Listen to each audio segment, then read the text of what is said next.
ఎందుకని మనం చర్చికి వచ్చినా, మన వాక్యం చదివినా, యూట్యూబ్లో వాక్యం విన్నా, మనల్ని ఇంత శక్తి కలిగిన వాక్యం మనల్ని ఎందుకు తాకలేకపోతుంది? మనల్ని ఎందుకు మార్చలేకపోతుంది? కారణం వాక్యం ప్రాబ్లం కాదు ఇది. వాక్యం ప్రాబ్లం కాదు ఇది, మన ప్రాబ్లం ఇది. మీకు జబ్బు వస్తే డాక్టర్ గారి దగ్గరికి వెళ్తే ఆయన మందులు చీటీ రాస్తారు, మందులు తెచ్చుకుంటారు ఇంటికి. మీరు చెప్పిన మందులన్నీ కొనుక్కున్నాను డాక్టర్ గారు, తెచ్చుకున్నాను డాక్టర్ గారు, కానీ నెల అయింది కానీ జబ్బు తగ్గలేదండి అంటే డాక్టర్ గారు ఒక ప్రశ్న అడుగుతాడు, వేసుకున్నావా అని అడుగుతాడు. మందుల చీటీ చంకలో పెట్టుకోనో జోబులో పెట్టుకొని తిరిగితేనో, లేకపోతే మందులు తలగడ కింద పెట్టుకొని పడుకుంటేనో నీకు తగ్గదు. బైబిల్ కూడా అలాంటిదే. మందుని వాడాలి, అది లోపలికి వెళ్ళాలి, అది నరనరాల్లోకి అణువణువులోకి వెళ్ళాలి.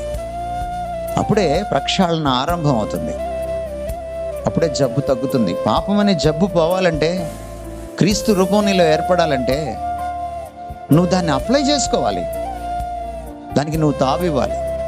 అది ప్రాణాత్మలను మూలుగా నువ్వు కీళ్లను విభజించినంత మట్టుకు దూరేలాగా నువ్వు దానికి తావివ్వాలి. అలా తావివ్వాలంటే ఒక మార్గాన్ని చెప్పాడు దేవుడు. అదేమిటంటే కీర్తనల గ్రంథం 1వ అధ్యాయంలో చెప్పబడింది, యెహోవా ధర్మశాస్త్రమందు ఆనందిస్తూ దాన్ని దివారాత్రం ధ్యానించాలి.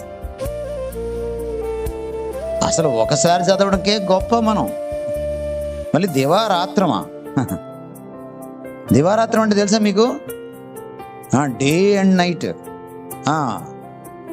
Day and night T20 match లాంటిది అన్నమాట అది. డే అండ్ నైట్ క్రికెట్ చూసేస్తావు కానీ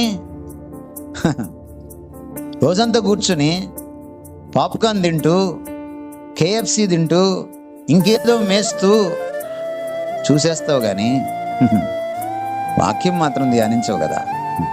అసలు చదివిన పాపనే పోని వాడికి ధ్యానం ఎక్కడ?